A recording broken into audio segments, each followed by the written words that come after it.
hörmətli qonaqlar, əziz dostlar, hər vaxtınız xeyir. Sizi Azərbaycanın siyasi-ictimai xadimi, böyük xeyriyyətçi, ilk Azərbaycanlı hakim, 27 il ərzində Bakı Şəhər Dumasının deputatı olmuş, dövrünün 11 neft milyonçusu arasında yeganə bəy nəslinin nümayəndəsi olan İsa bəy Hacıyevskiyə həsr edilmiş tədbirdə salamlayırıq. Bugün biz İsa bəy Hacıyevskinin nəticəsi, hörmətli Nuridə xanım İsmailzadə tərəfindən qələmə alınmış İsa bəy Hacıyevski, ictimai-siyasi fəaliyyəti və onun Azərbaycan xalqına verdiyi töhfələri adlı yenidən nəşr olunmuş monoqrafiyanın təqdimatında iştirak edirik. Tədbirimizdə təşrif buyurduğunuz üçün hər birimizə dərin minnətdarlıq bildiririk. İsa bəy Hacıyevski çox şərəfli ömür yolu keçmiş şəxsiyyətlərdəndir. Təqdim olunan kitabın səhifələrini vərəqlədikcə onun böyük yüksək mənəvi keyfiyyətlərə malik bir insan olduğunu, xalqın rifahı və tərəqqi naminə həyata keçirildiyi xeyirxah əməllərinin daha yaxından bölünmək imkanı əldə edilir.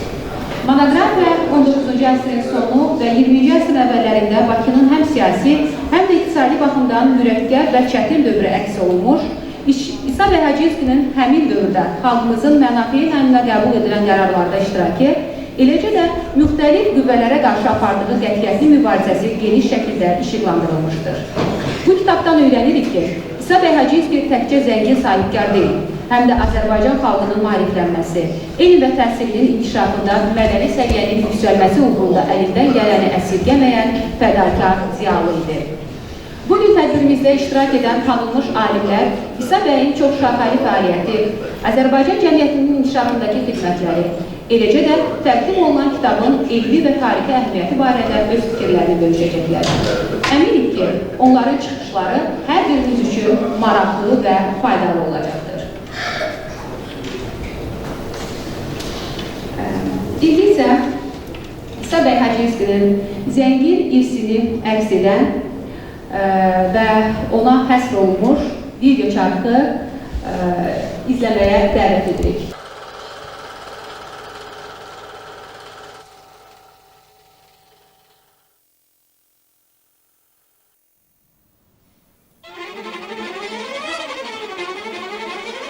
Qədim Bakı, zəngin mədəniyyətə və yeraltı sərvətlərə malik olan doğma şəhərimiz.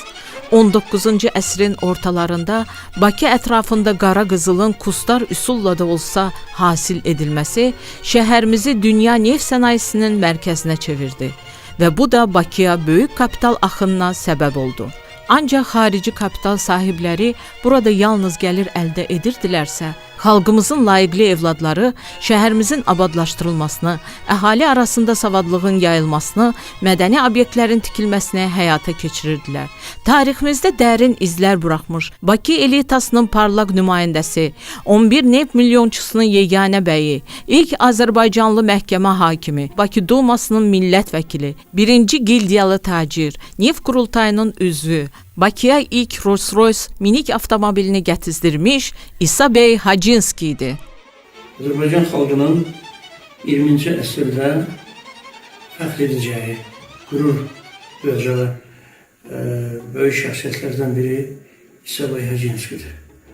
Bu insan milli tariximizə həm bir sahibkar, həm Azərbaycan xalqının mənafeyini müdafiə edən bir dövlət xadimi və o cümlədən xeyriyyətçi kimi daxil olur. Çox məşhur bir nəslin nümayəndəsidir. Onun şəcərəsi ilə tanış olduqda görürsən ki, Bakının ən tanınmış nəsillərinin nümayəndəsinin birinin təmsilçisidir. Doğrudur, əsl demək, müştəri Bakının Romanı kəndində olsa da, sonradan Bakıya köçürülür. Amma xüsusilə 19-cu əsrdən sonra 20-ci əsrin əvvəlində İsa bəy Hacıyevskinin həyata keçirdiyi demək, işlər, gördüyü işlər, onun Bakı Şəhər Dövlət Dumasının üzüm kimi fəaliyyəti xüsusilə diqqəti cəlb edir.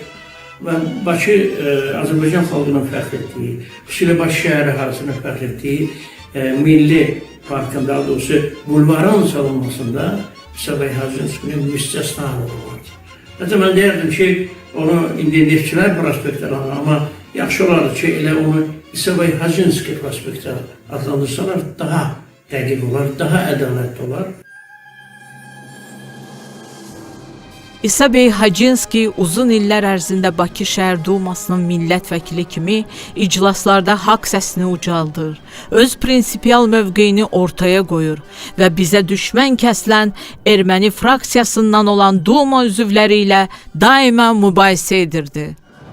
İsa bəy Hacınski Azərbaycan ictimai-siyasi həyatında, eyni zamanda Azərbaycan iqtisadi tarixində öz imzasını qoymuş şəxsiyyətlərdən biridir.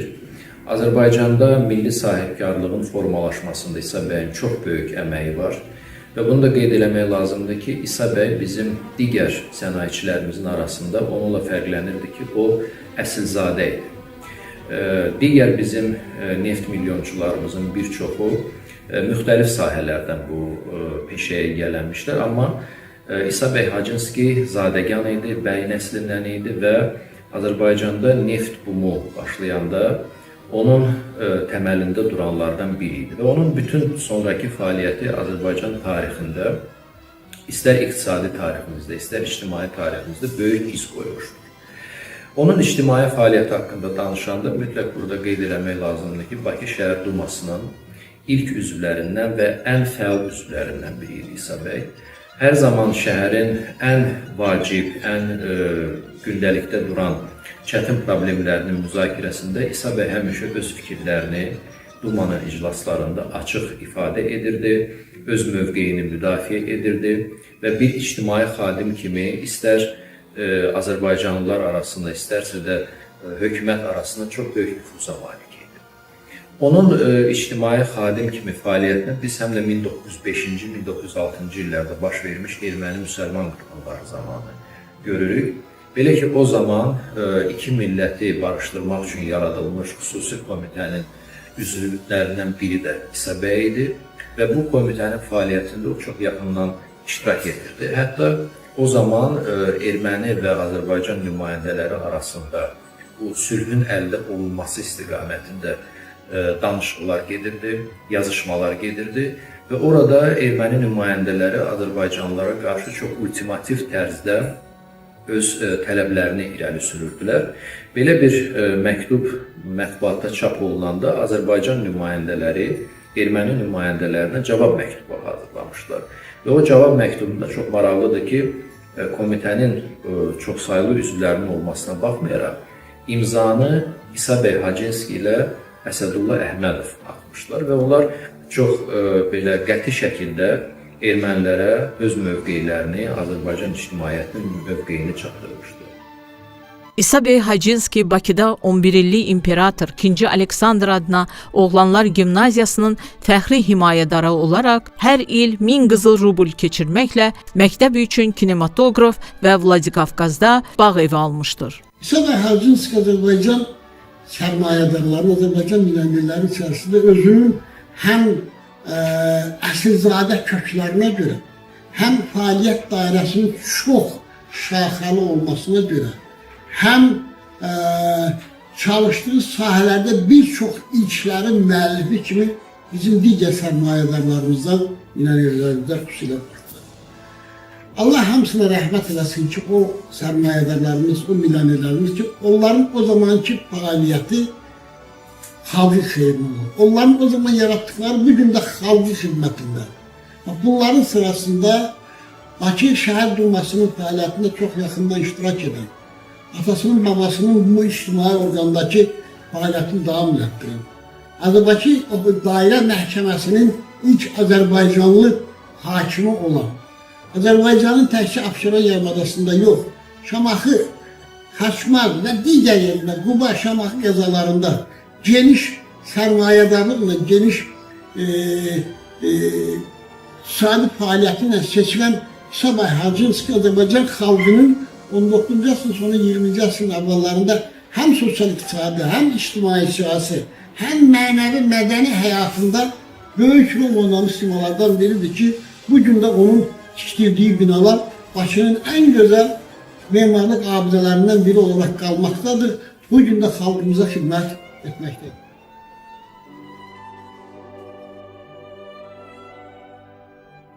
İsa bəy Hacınski çox gözəl ailəyə sahib idi. Onun qaynı ilk Azərbaycanlı kimyaçı alim, professor Mövsüm bəy Xanlarovun olması həm evladlarının xaricdə mükəmməl təhsil almasına, həm də İsa bəyin ümumilikdə təhsil konsepsiyasının formalaşmasına böyük təsir göstərmişdir. Lakin amansız bolşeviklərin hakimiyyətə gəlməsi İsa bəyin ailəsini pərən-pərən saldı. 3 oğlu Fransaya mühacirət etdi. Bakıda isə həyat yoldaşı Xeyransa xanım Xanlarova, bir də yeganə qızları Zibeydə qaldı. İsa bəy Hacınskinin nəhəng varidatı zorla əllərindən alınaraq quldur bolşeviklərin əlinə keçdi. Ancaq onun tikdirdiyi möhtəşəm binaları Bakının memarlıq şedevrlərinə çevrilərək bu gün də şəhərimizi bəzəyirlər. Bilirsiniz, bu bina Bakı köhnə Bakılılar binanı Hacınski binası kimi tanıyırlar. Həqiqətən Bakının indi də bir simalarından biridir. Mən işləmirəm ki, birinci neft bumu vaxtında 19-cu əsrin sonunda 20-ci əsrin əvvəlində həqiqətən bina Bakının bir simalarından bir vizit kartı idi. Həqiqətən bina Bakının o dövrünün əksidir. Bilirsiniz, biz bunu həm eklektik memarlığında bir memarlıq epoxasının o ayrı bir memarlıq, bilirsiniz, üslubunun üstünləməyində, bilirsiniz, binanın çox gözəl, incə şəkildə işlənmiş daş detallarında, həqiqətən binanın belə epotaj memarlığında, eklektik memarlığında və bütün o dövrünün binaları faktiki bu belə deyək, bu gözəl üslubda tikilmişdir və dünya memarlığında bu memarlıq dövrünə, Bakının memarlıq dövrünə Bakı moderni üslubu memarlıq tarixçiləri adlandırırlar. Bilirsiniz, həqiqətən indi də belə bir fikir var ki, binanın fasadı binanın sahibinin əksidir. Həqiqətən binanın incə fasadında, onun elegant detallarında, bilirsiniz, onun gözəlliyində biz İsa bəy Hacınskinin aristokratlığını, İsa bəy Hacınskinin sosial səviyyəsini görürük. Mən bir məqama da toxunmaq istəyirəm bu binanın faciəvi tarixinə. Bilirsiniz, təəssüf ki, 1918-ci ildə bu erməni Azərbaycan hadisələrinə vəhşiliyindən sonra 1919-cu ildə İsa bəy Hacınski öz dünyasını dəyişdi. Ailəsi bu binadan qovuldu və bu binada 1935-ci ilə qədər Rest-Sol belə bir təşkilat, dövlət təşkilatı yerləşirdi. Sonra bu binada 44-cü ildə biz bilirik ki, Charles de Gaulle, Fransa prezidenti gəlmişdi. Yusif Məmmədəliyev yaşayırdı və onlara bu şəxslərə aid binanın fasadlarında çox gözəl xatirə lövhələri var. Amma nəyə görə biz indiyə kimi İsa bəy Hacınski haqqında belə bir gözəllik, bizə yadigar qoyan, belə bir gözəl binaları Bakı üçün, yəni insan üçün biz indiyə kimi lövhəni qoymamışıq. Nəyə görə onun xatirəsinə biz Bakının mərkəzində bir küçə adını qoymamışıq. Mən hesab edirəm bu səhvləri biz mütləq düzəltməliyik. Sovet dövrünün çətinliklərinə baxmayaraq, İsa bəy Hacınskinin nəslinin davamçıları Bakı şəhərində yaşayıb yaratdılar. Nəvə nəticələrinin hər biri öz babalarının adını uca tutaraq xalqımıza layiqli şəxsiyyətlər kimi yetişdilər. Onların arasında tanınmış alimlər, hüquqşünaslar, diplomatlar, hərbiçilər, həkimlər, müəllimlər və digər peşələrin sahibləri vardır. Və hər biri müxtəlif sahələrdə fəaliyyət göstərərək daima babalarından əxs etdikləri yüksək insani keyfiyyətləri qürurla daşıyırlar.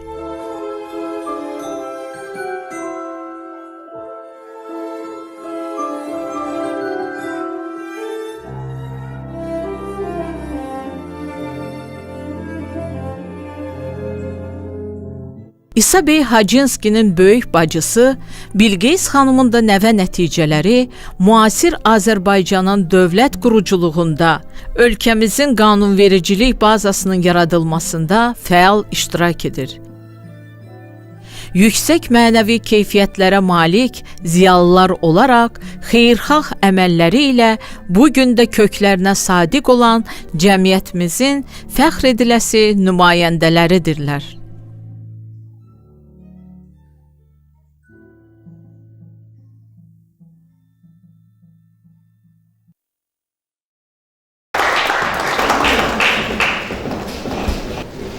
Diqqətiniz üçün təşəkkür edirik və ilk olaraq sözü İçərişəhər Dövlət Tarix Memarlıq Qoruğu İdarəsi İdarə Heyətinin sədri Rüfət Mahmuda veririk. Buyurun.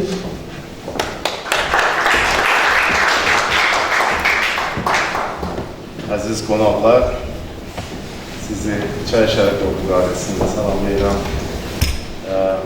İçərişəhərdə bir çox toplantılar, tədbirlər keçirilir və biz müxtəlif elmi kitabların, elmi tədbirlərin keçirilməsinə də çox böyük önəm veririk. Getdikcə də bu tədbirlərin sayı artır.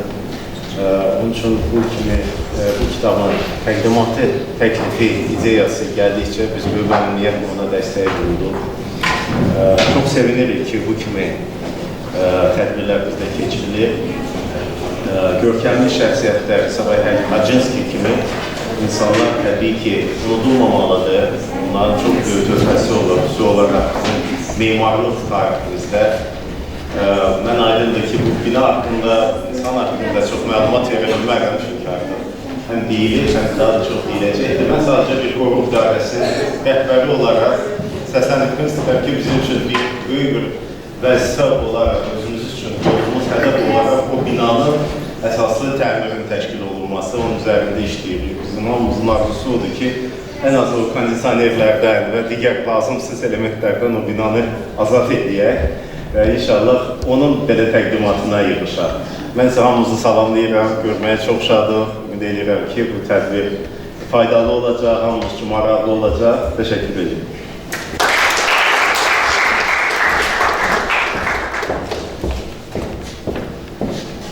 Təşəkkür ederim Rüfət müəllim. İndi isə sözü təqdimatında toplaşdığımız monoqrafiyanın müəllifi, İsa bəy Hacınskinin nəticəsi, əzizimiz, hörmətli Nurida xanım İsmailzadəyə veririk.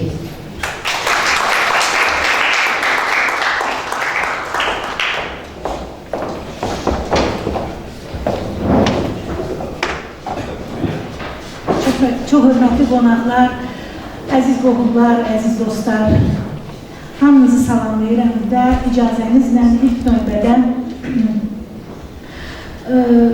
İçərişəhər Dövlət Memarlıq Tarixi Qoruğunun rəhbərliyinə və bugünkü tədbirin keçirilməsində hər bir əməkdaşın əziyyətinə görə, təşkilatçılığa, dəstəyə görə hamıya təşəkkürümü bildirirəm. Bilirsiniz ki, 2013-cü ildə mən yazdığım ilk kitabımın təqdimatı elə bu zalda keçirilmişdi. Ona görə bu ildə mən Rüfət müəllimə bir məktubla müraciət elədim və çox sağ olsun, o da razılıq verdi və bu il bilirsiniz ki, Memarlıq və Şəhər Salma İdarəsi olduğuna görə biz bu tədbiri bu il çərçivəsində keçirməyə qərarı gəldik. Və bir daha Rüfət müəllim sizə təşəkkür edirəm ki, siz təşkilatı dəstəyi və hər bir şəraiti bizə yaratdınız. Eyni zamanda mən digər təşəkkürümü, əlbəttə ki, mənim kitabın nəşri zamanı mənə hər cür dəstək göstərən, yəni kitabın maliyyələşməsini tam öz üzərinə götürən, mən çox hörmətli millət vəkili, professor, mənim böyük qardaşım, əzimiz Eldar Quliyeva minnətdarlığımı bildirirəm. Çox təşəkkür edirəm. Mən çıxışıma bugünkü tədbir üçün yazdığım bir şeylə başlamaq istəyirəm. Yığılıb qonaqlar təqdimat mərasiminə, Qədim İçərişəhəri Qoruyan İdarəsinə. Burada hər daşın tarixçəsi var, neçə-neçə nəsillər görüb qala divarlar. Möhtəşəm Qız qalası Bakının rəmzidir, onun yanında ucalan İsa bəyin evidir. Qoşa dururlar, bir-birini tamamlayırlar, hər gələn qonağı heyrətləndirirlər. İsa bəyin nəslinin davamçılarıyıq biz. Onun şəxsiyyəti qarşısında baş əyib biz. Bakının tarixində qalıb dərin izləri, bugünkü tədbirlə yad etdik İsa bəyi. Çox sağ olun. Amma ki, mən bir-iki faktın üzərində dayanmaq istəyirəm. Deməli, belə ondan ibarətdir ki, mənə tez-tez jurnalistlər və teleaparıcılar sualla verirlər ki, Hacınskilər nəsli, yəni o soyad hardan gəlir? Və mən onun izahını, deməli, 1992-ci ildə çox fəal, deməli, işləmiş, jurnalist, araşdırmacı Hafiz Sadıqın deməli məqaləsində tapıram və o yazırdı ki, deməli 19-cu əsrin 30-cu 40-cı illərində İsa bəyin babası Sadıq bəy deməli Rus imperatorun ordusunda xidmət edilmiş, yüksək səviyyəli, yüksək biçimli zabit idi və onun deməli özü bilirsiniz ki, Rəhim bəyin oğluydu. Yəni çox tanınmış nəslin evladı idi, zadəgan idi və həm də görünür ki, böyükləri hardasa həccə gedib gəlmişdilər, yəni həcc ziyarətinə. Ona görə ona təkidlə deyəndə ki, hansı soyadı götürmək istəyirsən, çünki o zamanlar bilirsiniz ki, Azərbaycanlıların soyadı yox idi. Oğlu, qızı kimi qeyd olunurdular. Onda o da Hacıyev yox, Hacınski familiyasını deməli özünə götürür və beləliklə Hacınski soyadı deməli əmələ gəlir və davam edir. Və əlbəttə ən parlaq nümayəndəsi bu nəslin İsa bəy Hacınski idi. İsa bəy Hacınski gerçekten de çox ağıllı, çox işgüzar və bacarıqlı bir iş adamı idi. Və biləndə ki, 20-ci əsrin əvvəlində indi onu Cəbil müəllim, Fedosiya xanım burada əyləşirlər. Onlar daha yaxşı bilirlər ki, Azərbaycan nefti xalqımızın ən böyük sərvəti artıq xarici kapitalın nümayəndələrin əlində idi. Və o zaman vəziyyət çox gərginləşirdi. Orada İsa bəy öz kapitalını İngiltərədən iş adamları ilə deməli Türkmənistana keçirdi. Türkmenistanın Çirəkən adası var idi və orada deməli işə başlayır.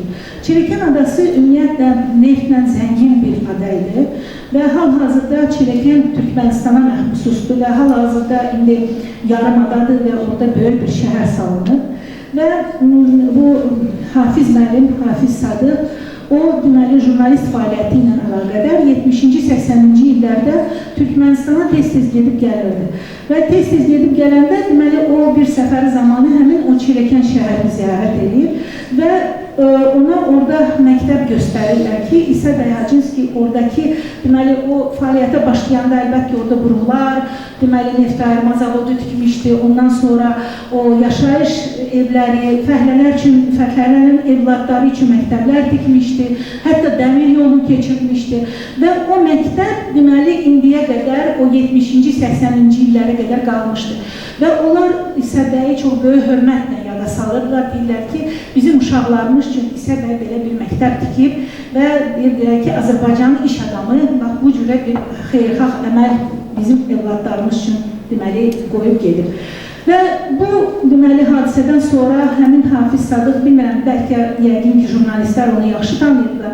O Bakı qəzetində, ondan sonra Ant, Dalğa qəzetində deməli fəal əməkdaşlıq edirdi, işləyirdi orada və o məhz Cümhuriyyət dövrünü, bir də ki, Bakının tanınmış şəxsiyyətlərini, nəsillərini araşdırırdı və mən əbəs yerə əlbəttə onun adını çəkmədim və o fakt onu yəqin ki, elə təsir edir ona ki, o Bakıya qayıdandan sonra məhz İsa bəyin fəaliyyəti haqqında araşdırmalar aparır və heç təsadüfi deyil ki, Azərbaycan öz müstəqilliyini qazandıqdan sonra 92-ci ildə məhz silsilə deməli məqalələrini yazır və qəzetlərdə dərc edir və deməli beləliklə İsa bəy haqqında ilk məlumatlar eyni zamanda burada Fuad Axundov əyləşir. Fuad Axundov da ilk İsa bəy haqqında məqalələr yazan jurnalist idi. Ona da çox minnətdarlıq bildirirəm ki, Fuad mənim bugün bizimlədir. Eyni zamanda İsa bəy beləliklə bilinir ki, çox böyük maarifçi idi. Yəni, o maarifçiliyi onda birinci bilinirdi ki, onun 3 evladı, 3 oğlu, deməli, Sankt-Peterburg Universitetin Riyaziyyat Fizika fakültəsini, eyni zamanda deməli, hüquq fakültəsini bitirmişdilər. Xoş gəlmişsiniz. Və əgər Hacı Zeynalabdin Tağıyev Bakıda Qızlar Gimnaziyasına rəhbərlik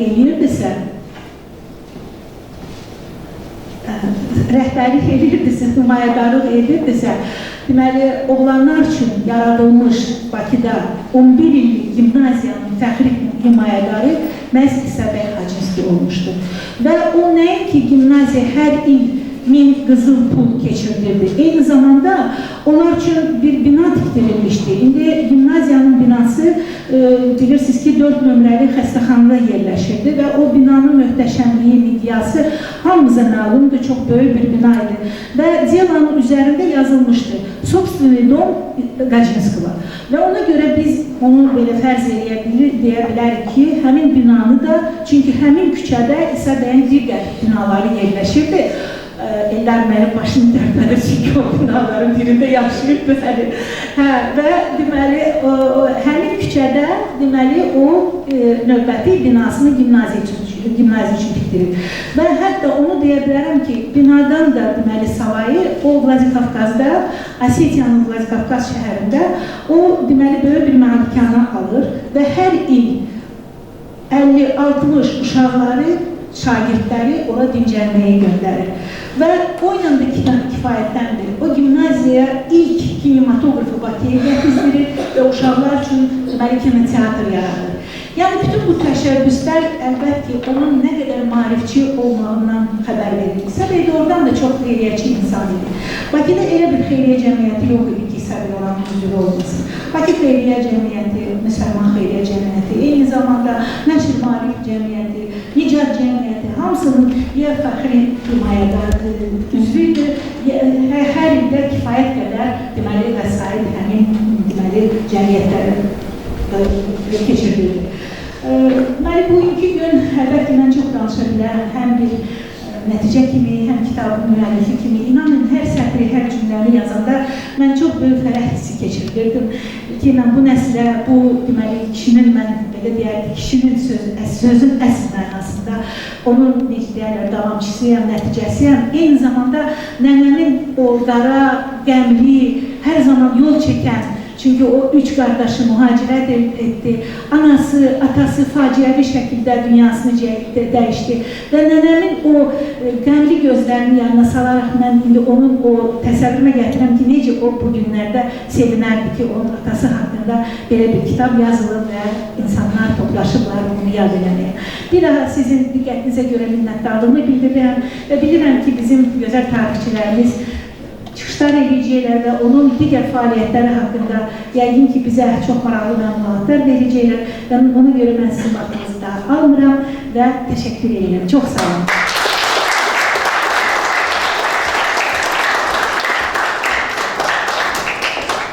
Təşəkkür edirik Müdir xanım.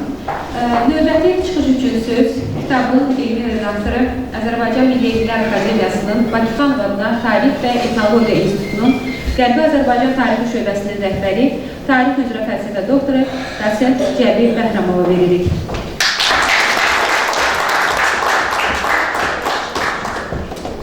Çox sağ olun, təşəkkür edirəm. Hörmətli Müdir müəllim, hörmətli Nuriyə xanım, əziz qeydimat iştirakçıları, mənim üçün şərəfdir burada iştirak etmək. Qaldı ki, belə bir kitabı redaksiya etmək, bu 2 qat, bəlkə də 100 qat bir şərəfdir. Çünki mən millətimizin elə bir görkəm və şəxsiyyəti ilə bağlı yazılan monoqrafiyanı mən hədəf etdim ki, bunu oxuduqca doğrudan da bir Azərbaycan övladı olaraq qürur keçirdim və indi də keçirdim. Çünki Azərbaycan xalqı dünyaya elə insanlar, elə şəxsiyyətlər daşıdı ki, onları kimsə, hansı bir milləti nümayəndələrlə müqayisə etməyə dəyməz. Çünki onlar bu səviyyədə deyil. Görürsünüz? Çünki mən həmişə deyirəm, Nizami Gəncəvini artıq 9 əsrdən çoxdur, bütün dünya oxuyur. 3 növbədə Avropada oxuyurlar. Çünki Allah rəhmət eləsin, bizim çox tanınmış görkəmli şəxşünas abimiz Rüstəm Əliyevin 81-ci ildə tərtib etdiyi çox maraqlı bir məqalələr tanısı var, orada Azərbaycanlı müəllif yoxdur. Çoxsu məlum millətin nümayəndələridir. Bir nəfər Rusdur və bir nəfər də erməni çoxsunun yani ki adınızı bunu bilirsiniz. Variant-ı Şeginyan'ın megalası Hüseyin adı. Ve orada bir menalı şekilde qeyd olmuş ki, Nizami Gəncəvi Azərbaycan xalqının əvəzsiz, heç kimlə müqayisə olmayan bir övladıdır. Və orada giriş sözü özü yazır. Rüstəm Əliyev yazır ki, və giriş sözünü yazarkən Fransız mütəfəkkiri 17-ci əsrdə yaşamış. Deqermoriyə günahəsidir.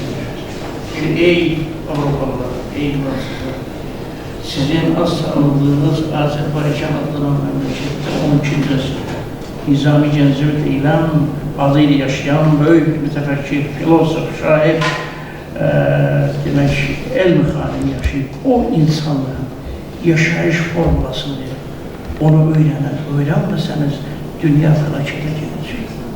Çox təəssüf ki, Avropalılar, bu vəhşi qərbin övladları onun nə demək olduğunu anlamadılar, indi də anlamadılar. Amma onu əgər götürüb Nizaminin simasında bizim bu şəxsiyyətləri, o cümlədən İsa bəyi demək, təqdim etsək, baxın, nəticəsi Nurdə xanım çox gözəl təqdim elədi. O həm iş adamı idi, həm arıqçı idi, həm xeyriyyətçi idi. Və bütün nə etmişdirsə, öz milləti üçün etmişdi, öz xalqı üçün etmişdi. Nə sərvət toplamışdırsa, öz xalqına bəxş etmişdi. Və bu rolikdə bir cümlə mənim diqqətimi həm də cəlb etdi ki, bəs amansız bolşeviklər. Nurdə xanım belə çox, belə deyim, yumuşaq səslənir. Cəllad, insan qanından sərvət toplayan və o Azərbaycan xalqının başına gətirdikləri oyunları əgər çoxlarınız bilsəydiniz, mənim fikrimlə razı olardınız. Çünki bunu mən, bu bizim neft tariximizi araşdıranda gördüm ki, bu şəxsiyyətlər, xüsusilə bu 11 nəfər milyonçu, onların içində Tağıyev, Nağıyev, Səvey Hacınski, bunu böyük bir fəxrlə deyirəm, Şəmsi Əsədullayev və başqaları olmasaydı, bu millət bəlkə də hesabda olmayacaq. Çünki onların qoyduğu miras sonradan bizim xilasımız üçün çox böyük rol oynuyor, inanın. Və onların, mən bunu həmişə çıxışlarımda qeyd edirəm, Çar Rusiyasının törətdiyi cinayətlər öz yerində çox misallar deyərlər. Amma kimdən istifadə edib bizə qarşı törətdiyi bu cinayətləri özləri etiraf edirlər.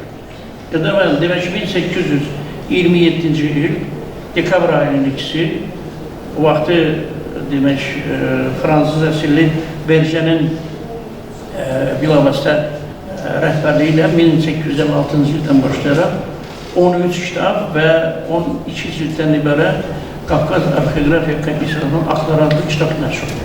Orada çox, bütün Cənubi Qafqaz, ümumiyyətlə Azərbaycanla bağlı müfəssəl məlumatlar var. İrəvan şəhərini tutandan sonra bunlar Azərbaycan xalqına təhqir edib, Erməni vilayəti yaradarkən demək, əsasnamə tərtib olunur və əsasnamənin 15 maddədən ibarətdir. Demək, bunu rəyə göndərirlər, Paskiviç göndərir General Vilyaminova. Bu, buna müsbət rəy verir, amma bir qeyd verir. Ki, siz bilirsiniz ki, ermənilər çox biç, sırtıq və riyakar, Rus dilində belə də, как вы знаете, армяне очень хитрый, пронорливый и коварный народ. Хитрый, пронорливый и коварный народ. Они своей ненавистью к мусульманам отличаются. Их пускать к управлению этой области нельзя. Ama Çar Rusiyası onlardan bize karşı istifade etti. O cümleden İsa Bey Hacınski'nin hayatta olduğu dövrde, faaliyet gösterdiği dövrde 1905-6. yıllarda başına çıkıp bunlar kimin icazəsiyle bu cinayetleri törətmişler? Hemen vaktiyle onları köçürənlər ve onlara karşı mübarizə aparan İsa Bey Hacınski'ydi. Ve ben onu da size hatırladım ki burada Mövsüm Xanlarovun adını çəkdilər. 1-2 gün bundan önce ben Nobellerin o villasında Helsinki'den bir üniversitetin bir enstitüsü var. Oradan nümayendeler de gelmişler. xarici demək Avropa miqrantları Gürcüstanda və Azərbaycanda 1850-1925-ci illərdir. Mən onlara bir neçə sual verdim. Dedim, mənə Nobellərin bu villasından başqa belə bir miras göstərin ki, bu Azərbaycan xalqının özünə xidmət edir. Amma həmin Nobellər İsa bəy Hacınskaya hansı böhtan atıblar, bundan sizin xəbəriniz var mı? Və bu məsələ mülkünü götürüb bir kitabda yazıblar 2003-cü ildə Moskvada, İmperiya Nobeli və Azərbaycan xalqında orada təfil ediblər. Ona görə də, bilirsiniz, bunları ifşa etmək üçün Nurda xanım, sizin yazdığınız bu əsər çox böyük əmək kəsməsi üzrə 2 dildə eləmişsiniz, amma gərək bunu bir neçə dildə eləyək ki, görsünlər ki, bu millət kimləri yetişdirib. Və bayaq hörmətli Eldar müəllimlərin söhbətdə danışdıq onun mülkü ilə bağlı. Niyə onun divarında onun barelif olmasın? Bu kişinin pulu ilə tikilib. Nə üçün eləmirlər? Şərif de Gaulle'un barelifini qoyublar. Nədən? Bu gəlib bir gün orada qalıb. 44-cü il, noyabrda. Onaya gəlmişdi, elə belə deyildi ya. O kimin tapşırığı ilə gəlmişdi, onu mən də bilirəm. Bəlkə də çoxları bilmir, amma mən bilirəm. Çünki indiyə qədər Fransanın dövlətini əlində saxlayan bir məşhur ailə var. İndi adını çəkmək istəmirəm, amma gəlin ki, çoxları biləcək, çox həkimdən gedir. Ona görə də İsa bəy Hacınski, Tağıyev, məsələn, onların Tağıyevin kürəkəni idi, Bövsün xalları. Buna qarşı nə qədər cinayət işi törədirdi? Nə qədər olar? Məhkəmə prosesi Cumhuriyyətin yaranmasına qədər devam edir. Cumhuriyyət hökuməti İsa bəy Hacınskinin demək, haqqını bərpa edib. Nobellər ona böhtan atıb. Çünki romanı onların ata torpağı idi və romanında hasil edilən neft öz keyfiyyətinə görə ən qiymətli neft növlərindən biri sayılır. Yağlılıq 56% təsəvvüzü getirir. Bayaq hörmətli Eldar söhbət edim, Bakı olmasaydı, Bakı şəhəri və onun əhalisi olmasaydı, Azərbaycan xalqı olmasaydı, indi keçmiş Sovet İttifaqından danışmağa dəymədi. Bir şeydir deyəcəm, bəlkə də çoxları bunu bilmir. Vaxtilə, indi hörmətli Fuad müəllim yəqin ki, yadındadır. Bu SSR rəhbərliyində bir nəfər təmsil olunmuşdu. Valentin Mikhailovich Falin. Bu Beynəlxalq Münasibətlər Şöbəsinin rəhbəridir. Onun Vapros İstoriya jurnalında bir məqaləsi çıxdı. İstoriya наилучшие учительница, ama ее нерадивый ученик. Dedim, bu nə məqalədir? Baxdım, söhbət Hitler'dən gedir. Bilirsiniz mi? Onun izi tapıblar. Necə hazırlayıblar, necə gətiriblər, kansler krestosuna oturublar, bu elmlər doktoru tanınmış bir şəxsiyyətdir. Və əsas məqsəd nə idi? Bakı. Öncədə Nobellər Mendeleyevə təşrif edəndə ki, bəs sən gəl elan elə ki, Bakıda neft var, Abşeronda neft yoxdur. Bu əsəbləşir, deyir ki, siz yırtıcısınız, Bakı bütün dünyaya bəs edər. Bilirsiniz mi? Ona görə də, mənim əziz bacım, Nurda xanım, mən yenə deyirəm, mən özüm oxuyanda da buradan çox şey öyrəndim. Bu kitabı 2 dildə eləmişik. Gəlin bunu ən az bir 8 dildə eləyim. Qoy oxusunlar. Mən o gələn, həmən o Helsinki Üniversitesi'ndən gələnlərlə dedim. Dedim, gəlib bizdən götürürsünüz, gedib bizə böhtan yazırsınız. Amma biz yazdığımızda qəbul etmirsiniz. 30 il bizim torpaqlarımızı işğal etdilər. Bizim nəyimiz vardı işğal olmuş ərazilərdə, o cümlədən Qərb Azərbaycanda məhv ediblər, siz də dinlənməmişsiniz. Amma gəlirsiniz bizə notasiya oxursunuz. Buna zor alınmayacaq. Sizin də qalib Azərbaycandasınız. Bu xalq onu göstərdi ki, bunun İsa bəy Hacınski kimi övladları var və onun nəvələri var, övladları var və öz haqqını dünyaya qəbul etdirmək iqtidarında olan nesilləri var. Ona görə də, burada falan, mən yenə deyirəm, ürəkdən sizi bir daha təbrik edirəm. Eldar müəllim, sizi təbrik edir və minnətdarım sizə. Burada əyləşən bütün təqdimat iştirakçılarına öz minnətdarımı edirəm. Çünki bizim çox zəngin tariximiz var. Bəlkə dünyanın heç bir xalqının tarixinə müqayisə gəlməz tariximiz var. Ona göre de bunları xüsusilə də hətta mən bununla bağlı 2 təklifi verdim. Mənə müraciət eləmişlər. Dedim, bax bizim 11 milyonçumuz var. Götürün, o lənətə gəlmiş 26'ları bastırmışlar. Onu götürdünüz. Onun yerində həmin milyonçular üçün bir dənə kompleks yaradın orada, o bizim milyonçular haqqında məlumat verir. İkincisi, bir daha o təklif edirəm, təkrar edirəm. Burada dedim, bu neftçilər prospektini götürüb kişi adını koydu, kişilikdir. Bunun haqqıdır da. Bunun vəsaiti ilə deyirəm, bu təşəbbüsü bu irəliləşirəm. Niyə olmasın? Ona görə də, yenə deyirəm, yox, bu baxıb kişinin haqqıdır. Və dövlət Dumasında hətta təklif olub, yazırlarım ki, bəs bu kitabda var. Kız qalasını çöktürmək təşəbbüsü yoxdur. Siz təsəvvüz getirsiniz. Bir məqamı deyirəm, mən Bakıda vaxtımızı çox aldım.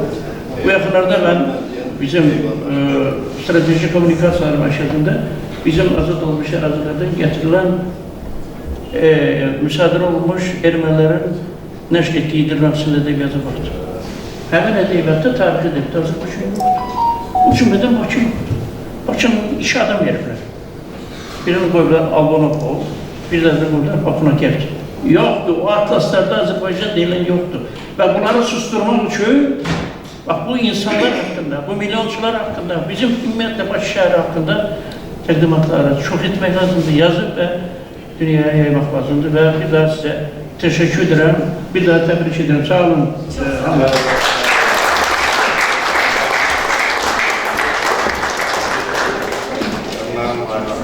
Dəyərli fikirləriniz üçün sizə minnətdarlıq edirik. Növbəti çıxış üçün sözü İçərişəhər Dövlət Tarix Mimarlıq Qolumunun Elmi Mədəni Mərkəzinin direktoru, Elmi Tədqiqat və Mədəni İrs Şöbəsinin müdiri, Tarix Elmləri doktoru Vəfa Quliyevə veririk. Teşekkür ederim. Hörmətli Rüfət müəllim, hörmətli qonaqlar, tədbir iştirakçıları. Hər bir xalq özünün mədəni irsi ilə, mədəniyyəti ilə seçilir. Bir də insan kapitalı deyilən çox zəngin bir varlığıyla. Bax, İsa Beyhacınski həmin o insan kapitalı deyilən varlığın ən mühüm tərkib hissəsidir və onun kimi Azərbaycanın qeyrətli oğullarıdır. Mən ilk növbədə Nurda xanıma təşəkkürümü bildirirəm. Nəyə görə? Mən istədiyim, Nurda xanım özü musiqiçidir, yəni bu sahədə çalışır. Amma bu kitabı peşəkar tarixçi kimi işləyib yazıb. Yəni çox zəngin arxiv sənədləri əsasında bu arxiv sənədləri doğrudan peşəkar tarixçi kimi təhlil edib, çox gözəl nəticələrə gəlib.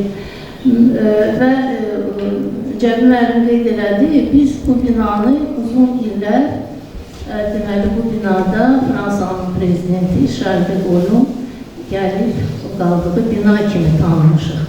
Çox təəssüflər olsun, bizim bu cür oğullarımız haqqında bizim məlumatımız olmuyor, ümumiyyətlə bizim tariximiz haqqında da məlumatımız olmuyor. Yəni bizə saxta tarixi öyrədiblər. Və İsa bəyin bir çox müsbət işlərindən burada söhbət etdi. Mən bir şey qeyd eləmək istəyirəm ki, İsa bəy çox çətin, çox mürəkkəb bir tarixi dönəmdə bir şəxsiyyət kimi formalaşır. Yəni, Çar Rusiyasının Azərbaycanı işğal edib və burada milli şuurun, milli özünü dərkin demək olar ki, məhvi deməli şəraitində bizim bu cür ziyalarımız yetişir. Bu nədən xəbər verir? Görün bu millətin necə möhkəm ruhu var ki, yəni bu cür şəraitdə bizim heç adımızı da düzgün demirlər, gah Tatar deyirlər, gah Türk deyirlər, gah Müsəlman deyirlər. Yəni arxiv sənədlərində biz işləmişik, belə gedir. Amma bu cür çətin bir mənəvi deməli təzyiqin altında bizim bu cür İsa bəy kimi oğullarımız yetişir və onun ən böyük missiyası, mən deyərdim, bu maarifçiliklə əlaqədar, mecenatlığı ilə əlaqədar ən böyük missiyası həmin o deməli, mənəvi ruhu, özünü dərki və milli şuuru formalaşdırmaqdan ibarət idi ki, və o da bunun öhdəsindən çox gözəl gəlir və bugün müasir, müstəqil Azərbaycanın qurulmasında İsa bəyin də çox böyük rolu olub. Ona görə ki, doğrudan da çox çətin, ağır şəraitdə Azərbaycanlıların, yəni barmaqla sanılan bir devirdə İsa bəy bu millətin arxasında durub, önündə gedib və bu millətin mənafeyini qoruyub yüksək tribunalardan.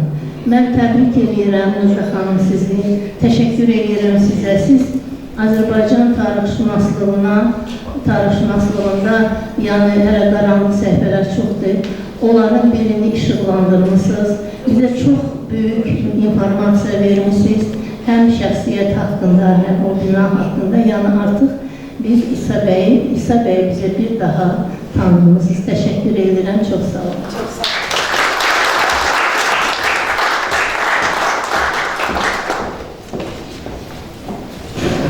sağ olun Mustafa xanım. İndi isə sözü kitaba öz müsbət rəyini yazmış Azərbaycan Respublikasının Prezidenti yanında Dövlət İdarəçilik Akademiyasının Tarix Kafedrasının müdürü, əməkdar müəllim Firdovsiyə xanım Əhmədovaya veririk.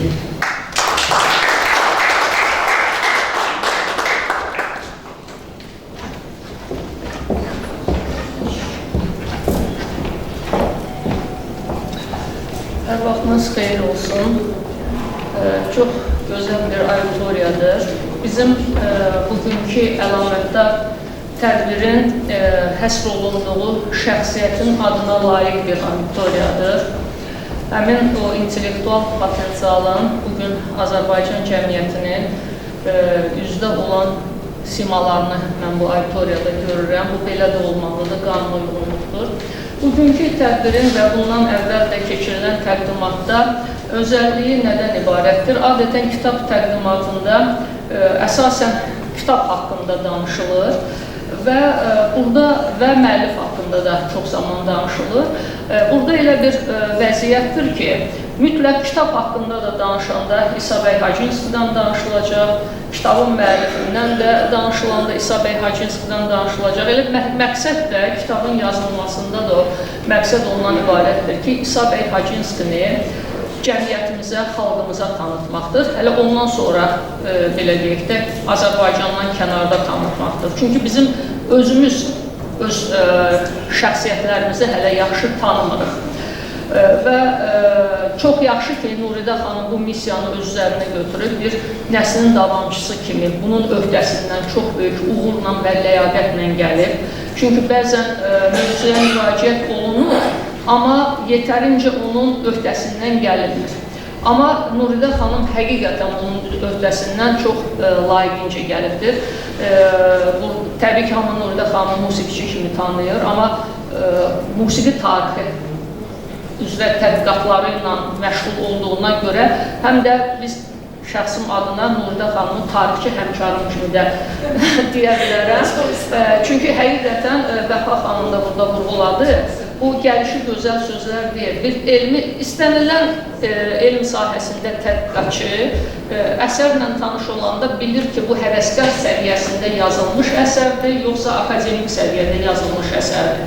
Nuridə xanımın yazdığı kitab məhz akademik səviyyədə bütün tədqiqat metodları, kateqoriyalar və s.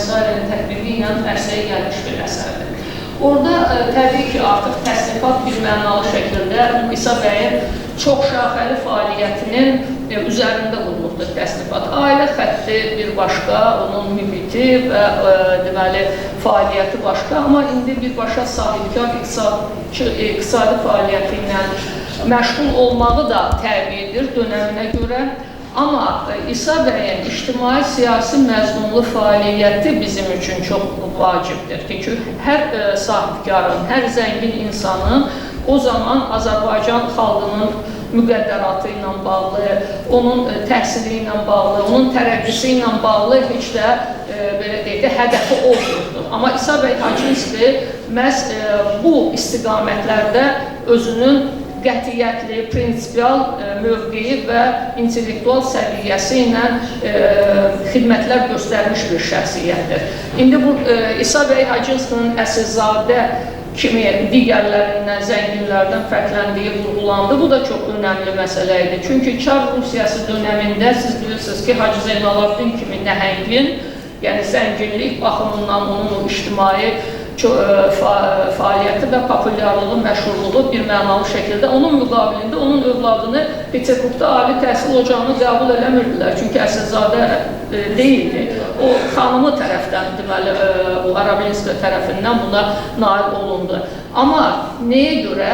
Məhz əsilzadə olub, o zümrə, silklərin mövcud olduğu bir cəmiyyətdə o statusda söz deyəsən və onu yüksək bilgi, məntiqi cəhətdən əsaslandırasan, bu nəinki hər kəsə və müsəlmana, belə deyək də, müsəlman axı etibarsız ünsürü idi, müsəlman geridə qalmış idi, ucqarların nümayəndəsi idi və onların qarşısında o cür deməli, mükəmməl rus dilində və məntiqlə inandırmaq, qətiyyət ortaya qoymaq, bilirsiniz, mövqe ortaya qoymaq. Biz 20-ci əsri arxada qoymuş bir nəslin nümayəndələri və bu son 30 ildə çox şeylər gördük ki, mükəmməl İngilis, rus dillərini bilib, yüksək statusda vəzifədə olan, mərkəzi hakimiyyətə yaxın olan dairələrin də nümayəndələrini gördük ki, heç də o qətiyyətlə, o yanğı ilə öz xalqının mövqeyini nəinki müdafiə eləməli, o barədə söz deməli, müşahidə eləməli, bunları da gördük biz.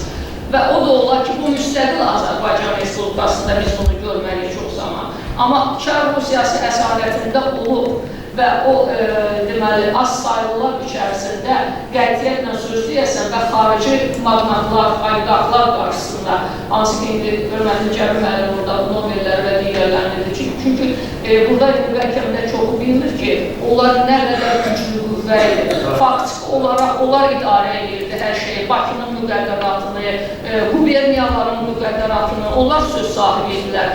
Bakı əhalisini buradan köçürmək istəyirdilər, nə istəyirdilər, onu edirdilər. Yəni, hətta Azərbaycan Cumhuriyyəti dönəmində o neft sənayeçiləri ittifaqı heç o hakimiyyəti tanımırdılar, ona tabi olmaq istəmirdilər.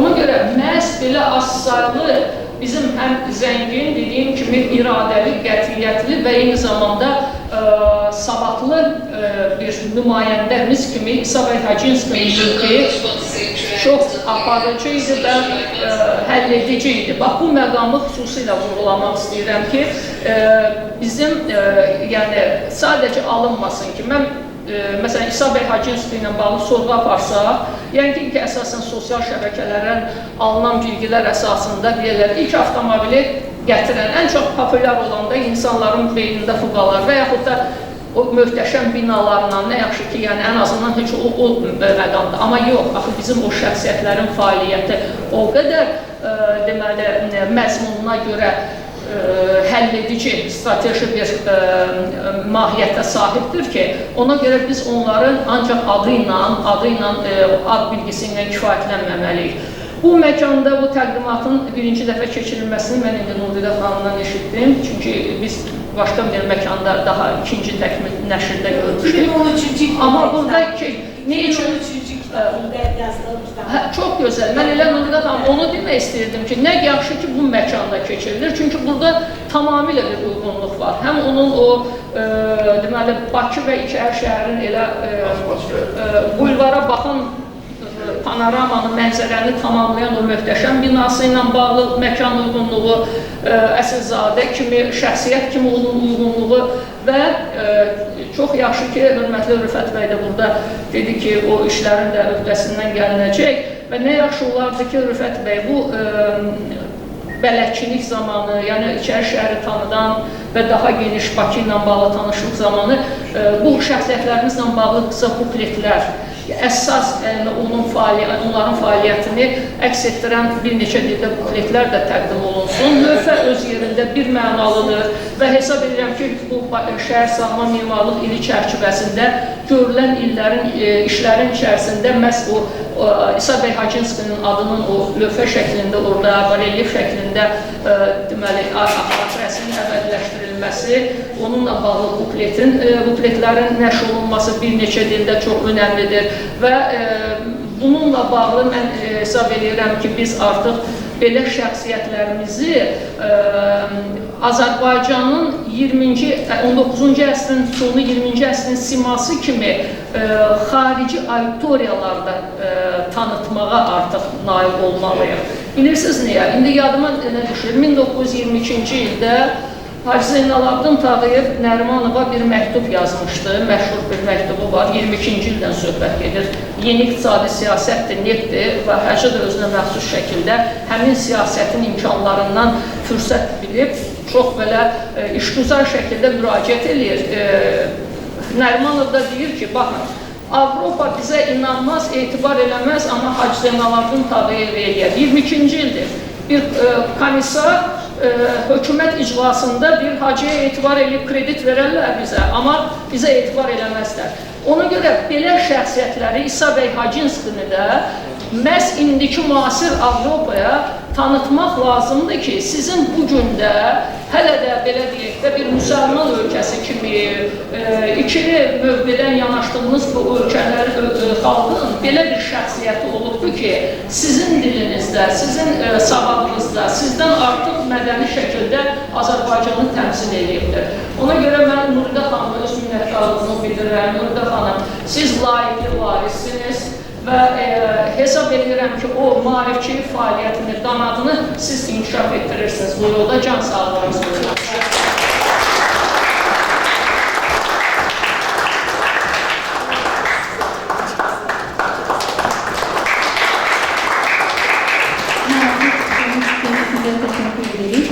Çıxış üçün söz kitabın rəngçilərindən biri, filologiya elmləri doktoru, professor, Türk dünyasının araşdırılması üzrə Beynəlxalq Akademiyanın həqiqi üzvü Leyla xanım Vəzirova verilir.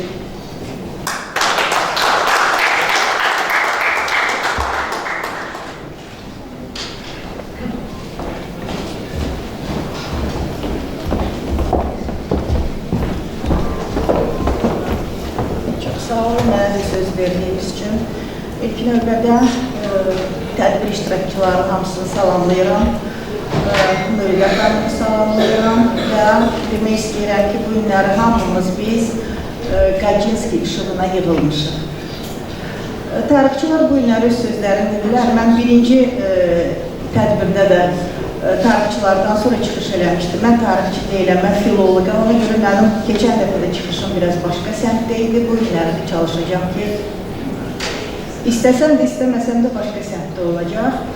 Əvvəla Nuridə xanım mənə dedi ki, istəyirsiniz, çıxış eləyərsiniz, istəyirsiniz, yox. Mən sadəcə ona görə indi öyrəndim ki, mənə də çıxış təqdim olunacaq. İlk növbədə Firdosiyə xanım demişkən, mən elə bura gələndə fikirləşdim ki, nə qədər bu ikinci tədbirin məkanı uğurlu seçilib. Həqiqətən bu kitabı oxuyanda mən yəqin ki, tarixçılar o kitabı başqa nöqtəyə nəzərdən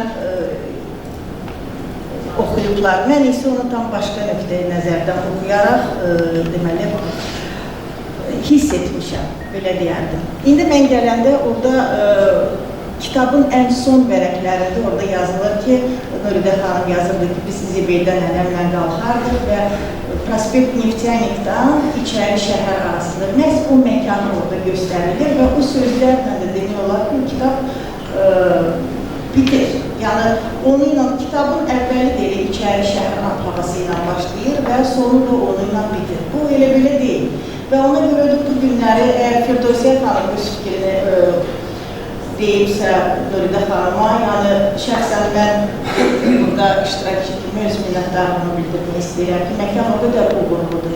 Çünki o həmin o ab-hava, həmin o məkan, həmin küçələr, o Əyri-Kündələn, Bakının küçələri, Qız Qalası və Qaçinskinin deməli fikir deyil. Hamısı eyni bu məkanda yerləşir. Ona görə onlar hamısı toplaşanda bir vəhdət təşkil edir. Kitab haqqında yəqin ki, burada əyləşənlərin əksəriyyəti kitabı oxuyub, o ilə tanışdılar. Oxumayanlar da təbii ki, onlara tövsiyə olunur ki, o kitab o qədər sürətlə oxunacaq. Çünki çox böyük bir məhəbbətlə yazılıb o kitab. Nuridə xanım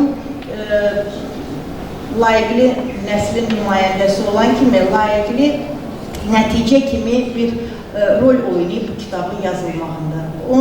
Mən özüm şəxsən həmin o kitab yazılanda onun şahidi idim ki, Nuridə xanım nə qədər həyəcan keçirdirdi, nə qədər tərəddüd, nə qədər sevinç hissi, yəni onlar hamısı mərhələ-mərhələ öz yerini tutmuşdu. Və Nuridə xanımın o kitab yazılanda biz sıx təmasdaydıq. O kitabı mənə onun sadəcə raspiçatkasını vermişdi, kitab şəklində deyildi. Mən oyuna çox tez tanış oldum. Və onu demək istəyirəm ki, o kitab, mən artıq biraz hisslərə toxunacam filolog kimi. O kitabı, bilirsiniz necə, göz yaşsız, qəhərsiz oxumaq mümkün deyil. Çünki orada o qədər məhəbbət, o qədər duyğu, o qədər hisslər toplaşıb ki, o kitab oxunanda elə bil ki, hər şey yaddan çıxır və sən daxil olursan həmin o Nuridə xanımın dünyasına, həmin o kitabın dünyasına. Mən şəxsən bir oxucu kimi, rəyçi kimi yox, bir oxucu kimi öz minnətlərimi bildirirəm ki, Nuridə xanım belə bir gözəl kitabı ərsəyə çıxardır, oxuculara çatdırıb və bugünkü tədbir ikinci dəfə keçirilməyi də o qədər yerindədir ki, yəni bu günləri mən görürəm ki, keçən dəfə olmayanlar da bu günləri burada var, deməli auditoriya daha da çox genişlənir və oxucular da, oxucu sayı da genişlənir. Mən arzu eləyirəm yox, mən inanıram və ümidvaram ki, bu kitabın oxucuları çox olacaq, çünki çox böyük məhəbbətlə, maraqla yazılıb və bizim arxitektura tariximizə yox, bizim ümumiyyətlə bir Azərbaycanlı kimi bizim tariximizə yazılmış bir kitabdır. Kim oxumayıbsa onu tövsiyə edirəm. Kitaba çoxlu oxucular arzulayıram, arzulamasam da onun oxucuları çox olacaq. Nuridə xanıma can sağlığı arzulayıram. Bir əşyaya da çıxım ki, bu günləri dedilər ki, Nuridə xanım musiqiçidir, onu bilirəm, onun piyano çalmağında konservatoriyada görmüşəm, biz çoxdan tanışıq. Nuridə xanımın bir müəllif kimi artıq biz onu gördük. Bu günləri şairə kimi, mən onu özüm üçün bu günləri kəşf elədim, yəni şairəliyimizi bilmirəm. Ona da artıq gələn dəfə inşallah nə baxsa nümayiş etdirərdir.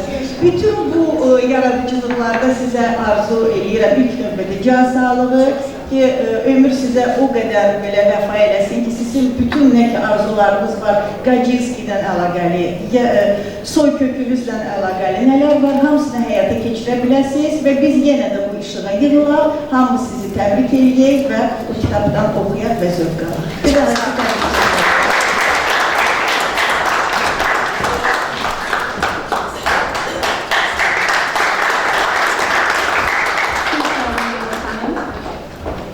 Növbəti çıxış üçün sözüm Azərbaycan Respublikası Milli Məclisinin deputatı, Respublika Ağsaqqallar Şurasının sədri, Kooperasiya Universitetinin rektoru İsa Bəyhacınskinin bacısı Bilgez xanımın nəticəsi Eldar Kuliyeva edirik.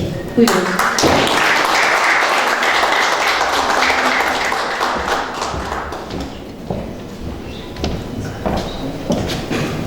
Çox hörmətli tədbir işçiləri, iştirakçıları, növbədə bura gəldiyinizə görə sizə dərindən minnətdarlığımızı bildirəm. Nuridə xanım, mən əlbəttə bizim üçün çox xoşdur ki, bizim ulu babalarımızın bugün burada dəyərləndirilir və sözsüz ki, bu kitabın ərsəyə gəlib keçilməsində mənim bacılığım deyərdim, Nuridə xanımın çox böyük əməyi olub. İlk gündən elə o başlayanda bizim söhbətlərimiz olub. Çünki bu kitabın ərsəyə gəlməsi üçün çoxlu sənətlər, şəkillər, bunlar hamısı da arxivlərdən işləyib getirmək lazım idi. Nuridə xanım hamısı bunun üzərində, hətta çap olmasında da, düzdür, mən maşını da verirdim, çalışırdı ki, bu məsələni biraz da tezləşdirək, ərsəyə getirək. Mən hesab edirəm ki, normal şəkildə bu kitab çıxdı, bugün çox tərəfə, insanlar tərəfindən də bəyənildi. Və bugün də bəyənir, mən çox, necə deyərlər, şirin-şirin də oxunur bu kitab, çünki bu bizim tariximizdir. Məsələ budur ki, bizim tariximizi biz özümüz vaxtı ilə yaza bilməmişik. Çünki İsa bəy, Allah rəhmət eləsin, onun kimi onun digərləri də var, dünyasını dəyişəndən sonra Azərbaycan 70 il işğal altında oldu. Bugün bunun açığını demək lazımdır. Cənab Prezidentimiz bu yaxında deyəndə Rusiya Dumasında da, Rusiyanın rəhbərliyində də niyə Azərbaycan deyib ki, Cənab Prezident deyib ki, 70 il biz işğal altında olmuşuq. Başqaca buna nə ad qoya bilərik? Bu cürdə olubdur. Əgər bunu biz görməmişiksə, babalarımız, atalarımız burada o günləri görüb yaşayıblar. Kim deyə bilərdi ki, mənim İsa bəy mənim qohumdur? Deyə bilərdi ki, burada bilir. Heç birimiz deyə bilmədik. İndi bizim babalarımız, nənələrimiz bu söhbətləri bizə həmişə eləyərdi və biz də gözümüzün qabağımıza gələrdi ki, bunlar necə yaşayıblar, nə olublardı, necə bu gün gəlir. O qədər əlimizdə də kim deyə bilərdi ki, mən kimisə qohumuyam? Hətta bizim o bizə bir də anket yazıldı, biografiyanı da özümüzü tərcümə yanında yazıldı ki, biz fəhli ailəsində olmuşuq. Başqa cür bizi qəbul olunmur. Nəslimizi, kökümüzü çalışırıq ki, gizlədək, örtqaslar eləyək. Baxma ki, 2-ci Dünya Müharibəsində bizim qohumların bir hissəsi, mən deyərdim də, hətta 3də 2 hissəsi o müharibədə qaldı. O da bilin ki, o dövrdə əskərliyə gedən, müharibəyə gedən əksəriyyəti də ali savadlıdır. Həkimi var idi, şəhər səviyyəsinin sədri var idi, həkim var idi. Və bugün ancaq onların şəkillərini düzüldü. O vaxt nənəm rəhmətə gedəndə, oradan nənəm göstərərdi ki, o bizim onun övladları idi. 7 nəfərdən 2 nəfər qayıtdı gəldi. Bir mənim atam, bir də mənim bir bübümün həyat yoxdur. Qalanlar heç biri gəlmədi. 2 nəfər ailəli idi, hələsinin 3 uşaq qalmışdı o dövrdə. Gəldi. Lakin gələn də demiyor. Azərbaycan özünü saxladı, qorudu, gəldi. Axır ki biz də 91-ci ildə müstəqillik əldə edirik. Ondan sonra biz kimliyimizi tanımağa başladıq. Əslində 94-cü il, 95-ci ildə mən şəhərdə bir təşkil olunmuş bir təşkilat vardı, Əsilzadələr təşkilatı. Yəqin ki, onu çağırdılar, mənə Əsilzadələri verdilər. Məndə var, burada xanımın mən onu göstərmişdim ki, vaxtıyla bizi çağırdılar, belə bir şey verdilər bizə. Böyle bir şey deyil, amma bizim üçün bir titul idi, özümüzü ki, bizi tanıyırlar, bilirlər. Sözsüz ki, hər bir şey bunun davamı olmalıdır. Biz həmişə çalışırıq ki, Nürdə xanımla bir yer bu məsələlərini. O ki, qaldı mənim atamın, babamın anası, Nürdə xanımın babası, ondan doğma bacısı oldu, böyük bacısı oldu. O da deyib, bir qısa da olsa sizə danışır bu tarixi, mənim nənəm danışır. Mənim nənəm 112 yaşında dünyasını dəyişdi. Bilgeys xanım demək, Maçdağaya da ailə qurur. Böyük bir bəyin, bəylərbəy oldu onlar. O bəylərbəyi də belə sözlər o dövrdə, demək, o bəylərbəy hardan gəlir çıxır bunlara. Şəhsvar Hatayının dövründə, ondan sonra gələn nəsillərdə belə bir onlara imkan verilir ki, kimsə onu əvəz edib. Nəticəsi o bəylərbəyə verilmiş. O cür sənəti var. O sənətləri mən təqdim edəcəyim bu yaxında, arxivdən çıxartmışım ki, o dövrdə bunlar necə və bəylərbəyin orada titulu nə olub və hansı məsələlər ona tapşırılır, yəni vergiləri yığılması ilə o dövrdə kimə desəydi ki, o qadınlar başa çıxır, gecirdi, heç kim buna inanmadı. Bilgeys xanım həyatında başına çarşaf ölçməyir. İsa bəy Fransaya gedir, İsa bəy Fransadan gələndə bir qramofon getirir. O da bacısına baxmışdır orada, vaxtında qramofon deyirlər də. Nənəm deyir ki, gələrdi qaynanan bizə, qramofonu qoyardı, plastikanı qoyardı. Amma deyir, baxma ki, özünün hamısı onun Bilgeys xanımın qızı oldu. 9 oğlu oldu. İkisi rəhmətə gedib uşaqlıqda qalanan. O da haqqında bizdə var, onu da mən təqdim edəcəyəm. Və baxma ki, bizim demək, mənim nənəmin qızları da olub. Onlardan deyir, salam verərdi, ancaq oğlanlarla deyir, 8 uşaq olur, oğlanlarla deyir, onlar qoyardılar, oynadardı, çalardı və özünün də faytonu var idi. İsa bəy ona fayton bağışlamışdı ki, o faytonla gəlsin, faytonla da geçsin. Ya belə qardaşlar olub, belə. Nə deyək, indi o dövrdə əlbəttə ki var. İndi bəziləri bizim tariximizi çalışırlar ki, gizləsinlər, tarixi əldən alsın və bizim tarixi bizə unuttursunlar. Biz indi başlamışız tariximizi. Biz özümüzün mənliyimizi indi başlamışız tariximizi. Bax, biz bulaket olub, biz bolmuşuz.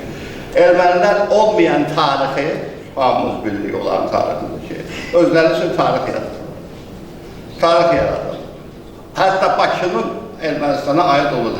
Nefti güya bunlar birinci çıxartıblar buradan. Hamı bilir ki, bu yalan söhbətçiler.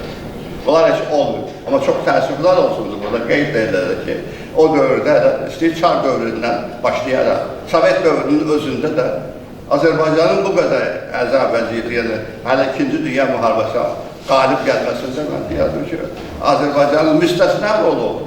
650 min ora əskər verib, 300 mini qaydı, 250 mini qaydı. Şəhid olurlar hamısı. Və ondan sonra da 34 ildə biz işğal altında olduk. Yəni, təzədən torpaqlarımızın 20%-i ermənilər tərəfindən. Biz müstəqillik əldə elədik, amma elə müstəqillik əldə edildi, torpaqlarımız da 34 il işğal altında oldu. Və bugün də böyük qürurla deyirdik ki, biz Azərbaycan torpaqla deyirik ki, torpaqlarımızı azad etdik. Mən beynəlxalq təşkilatlarda Azərbaycanı təmsil edirəm. Ermənilərlə həmişə biz görüşəndə beynəlxalq təşkilatlarda söhbətlərimiz olardı. Biz həmişə deyərdik ki, siz bizim torpaqlarımızı işğal edirsiniz. Deyir, yox, işğal edilməmiş, yəni bu torpaqlar bizimdir. Axırda biz onlara söhbət edib, gördünüz ki, işğalda torpaqlarımızı da aldı. İndi tikintimizi də tikirik, indi süz qalın indi Qarabağ sözünü bir də ağzınızda almayın deyə Arsaq sözünü də elə başını desək.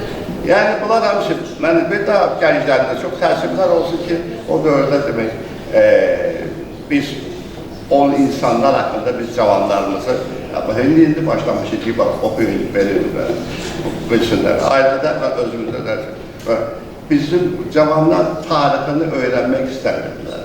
İndi artıq bu ailələrdə, çünki ailələrin özü çalışır da ki, unutsunlar. Amma indi artıq hamısı öz kimliyini bilir, nə edir, bilir. Biz nə torpaq davası aparırıq, nə mal dövləsi aparırıq, nə iş mədəsi. Bizim ən də istədiyimiz budur ki, Azərbaycanın vətəndaşının kimliyi tanınsın, Azərbaycanın tarixi bilinsin. Azərbaycanın o oğulları ki, vaxtı ilə Azərbaycanda, Bakıda və onun ətrafında gördüyü işlər bilinsin. Kimə rəhmət oxunması bunlar bilinsin. Leninə, Stalinə, məndən işləyənə də biz rəhmət oxumayıq. Yekirovun bayrağını qaldırayım, məndən heykəlini qaldırıb orada olmasın. Bunu bölmək lazım, bunu gənclər üçün. Gənclərlə işləmək lazım. Mən bu gənclərlə çox işləyirəm ki, 25 ildə yaxında millət vəkiliyəm, 6 dəfə mən seçilmişəm. Bakı şəhərindən, Bakının daha şəhərindən, ya Bakının kəndlərindən. Çünki orada böyle bizim nüfuzumuz var, orada tanıyır cəmaat bizi. Ona görə də həmişə də çalışır ki, xalqın içərisində olur. Hələ mənim bir seçicim vaxtasını deyə bilməz ki, mən hansısa məsələlərdə biz ayağımızı geri qar çəkmişik. Bax, Maşlaqanın meçidində mən tam sıfırdan təmin edilmişəm. 1000 il yaşı olan gelib görə bilər. Farkını da biz düzəltmişik. Və 255 nömrədən məktəbdə 100 yaşlarında hamısını bir imkan daxilində bunları eləmişik və gənclərimizə də arzu edik ki, bizim o elədiyimizi gələcəkdə də onlar davam edilsin. Çətinliklər çoxdur, hər biz də bilirik. Amma bugün ümidi kəsmək lazımdır, incimək lazımdır. Birinci özündən başlamalısan ki, mən nə edeyim ki, sonra başqasından tələb edilsin. Bir daha minnətdarlığımızı bildirir, həm Nurdə xanıya, həm mən. Və sizə söz verirəm ki, yaxın bir 2-3 ildə o kitabların gələcək şəkilləri də var. Arxivdən hamısını çıxartmışıq. Rusiya arxivindən də, Azərbaycan arxivindən başqa yerdə yox. O arxivlərdən çıxartmışıq. Şəkillərlə də var ki, biz götürək. Kimlər neçə ildə yaşayır. Mənim bir Allah sürüklər çatır, nəvəm var, 15 yaşındadır. O çox maraqlandır. Mənə soruşur ki, ellərimə deyirəm, hə. Sənin atonun adı nə oldu, deyirəm, Məmmədiyən. Atonun atası deyirəm ki, atam olub Məmmədiyən. Babam olub Məmmədiyən, Məmmədiyənin deyir, atası kim olub? Deyirəm, Məmmədiyyanın da Hüseyin Qulunun atası kim olub? Deyirəm ki, Ağa Cəfər. Ağa Cəfərin atası, üzün üstü qadınlar. Çox oldu, mən belə 400'ünü saya bilmədim.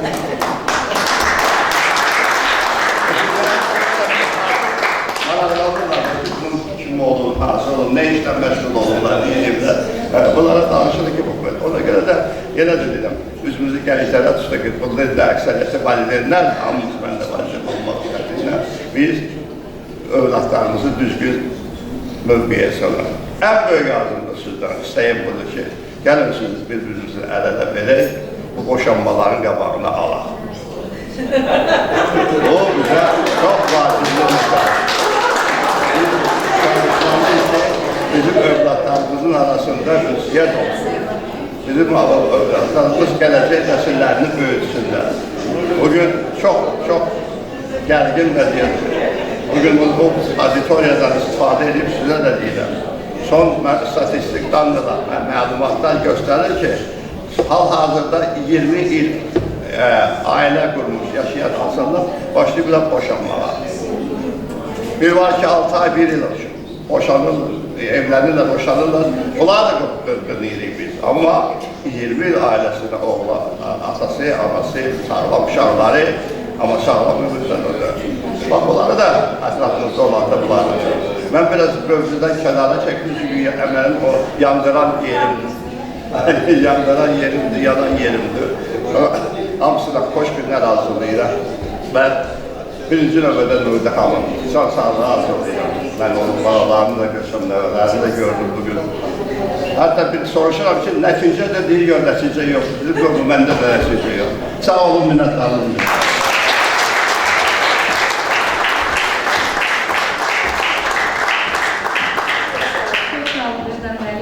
Növbəti çıxış üçün sözü mimarlıq üzrə elmlər doktoru Professor Elçin Müəllim Əliyeva veririk.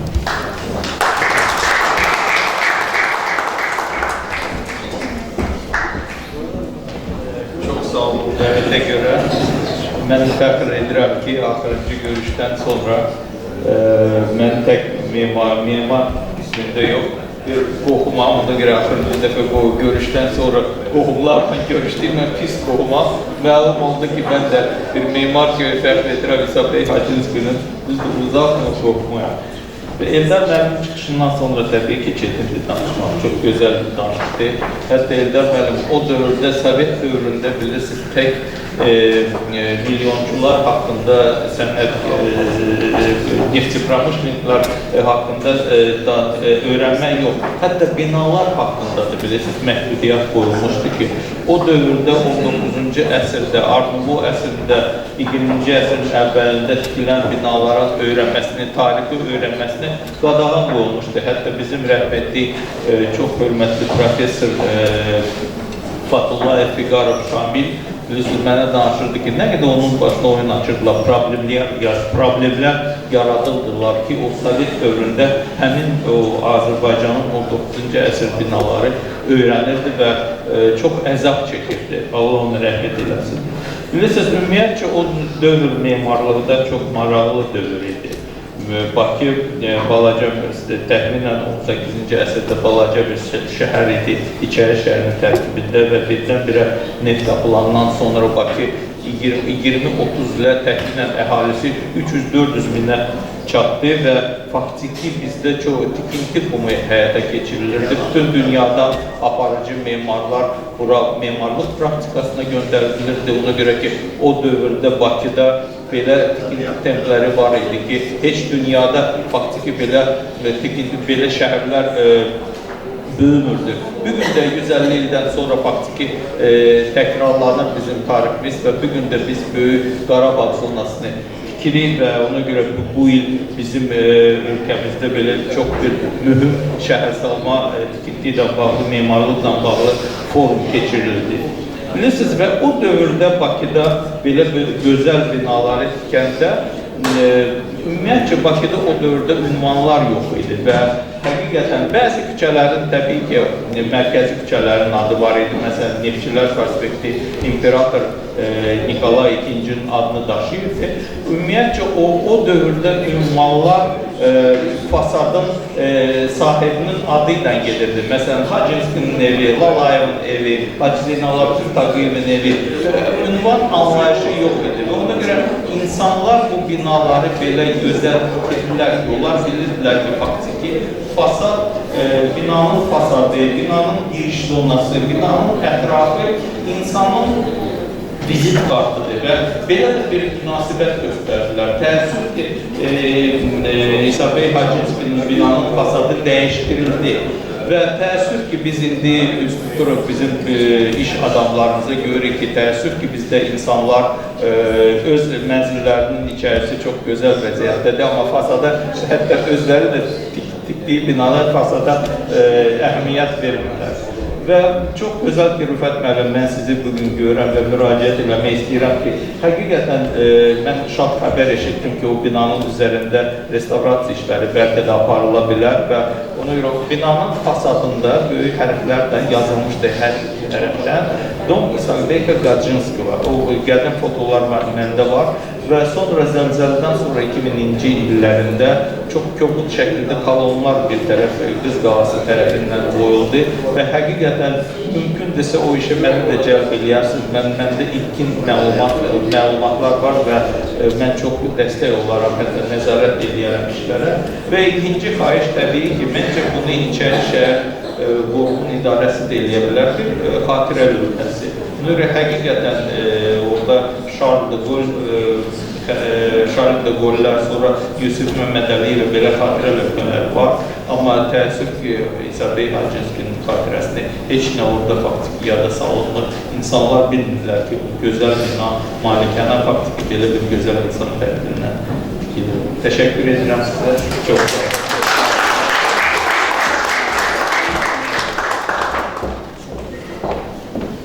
Çox sağ olun.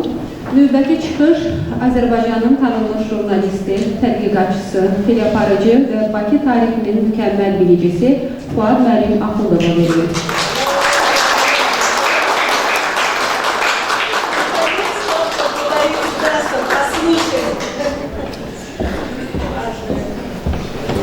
Hörmətli xanımlar və cənablar,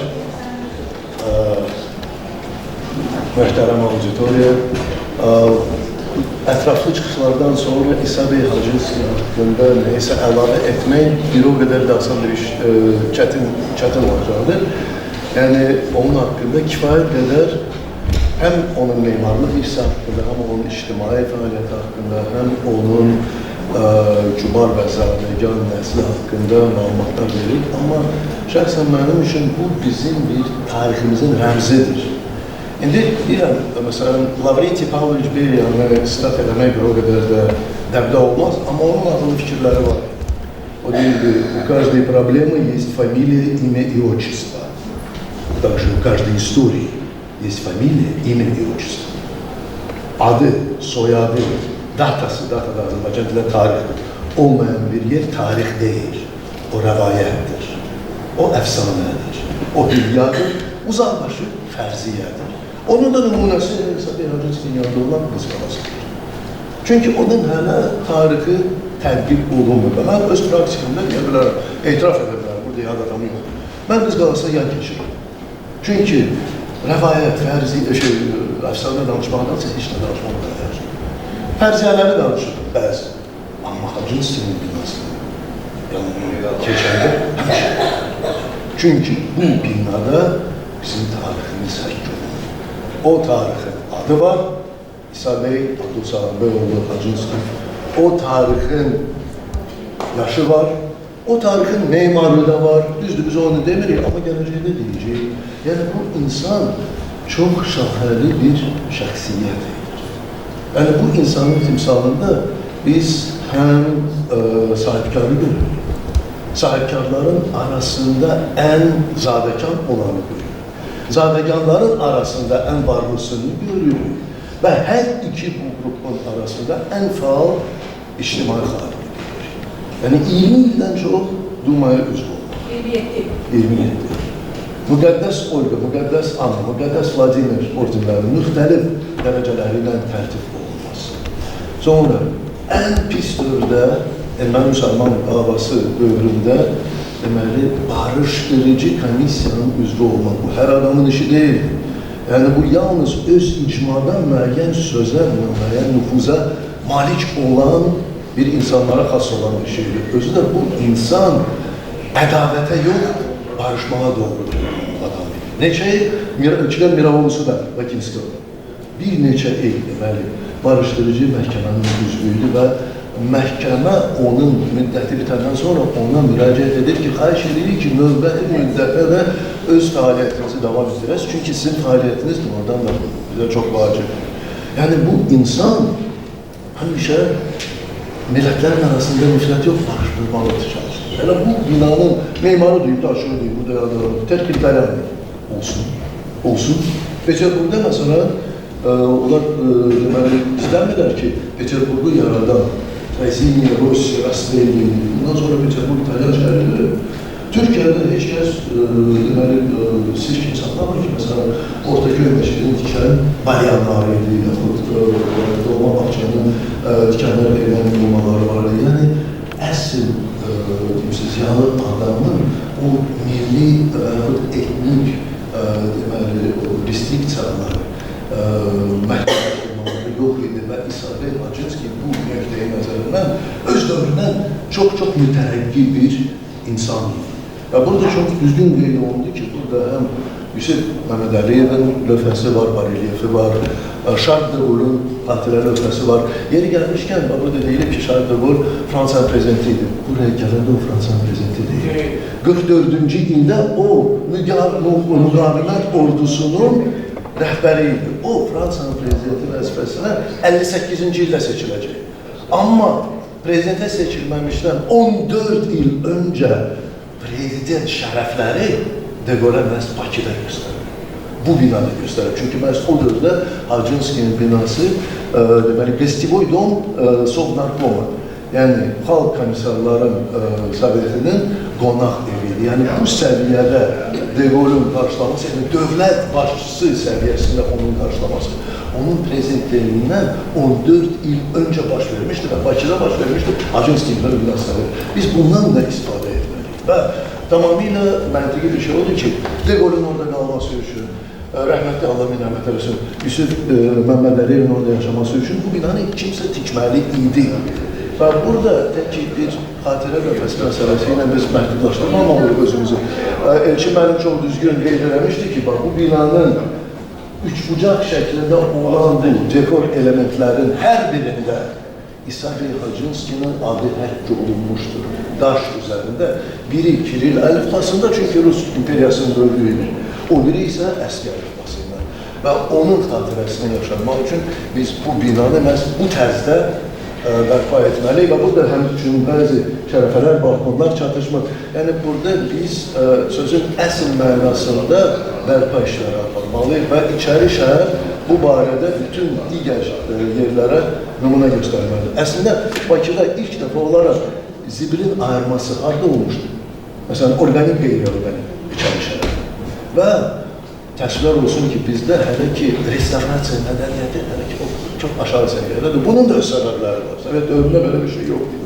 Amma məhz bu barədə ilk nümunəsini məhz içəri şəhər göstərməliyik ki, biz artıq bu binanın təmirini, üzr istəyərəm, Yevroremonta çevirməyək, onun olduğu bir vəziyyətə getirək və bu binadan o sifilomalara oxşayan, üzr istəyirəm, pensionerlər götürülsün və bu binanın bərpası ilə, öz tarixi simasına getirməsi ilə biz bütün Bakıya nümunə göstərməliyik və fürsətdən istifadə edərək yenə də burada əyləşən Rüfət müəllimə öz bir vətəndaş kimi dərin minnətdarlığını bildirmək istəyirəm ki, onun bu vəzifəyə gələndən sonra biz görürük ki, içəri şəhər yaşamağa başlayır.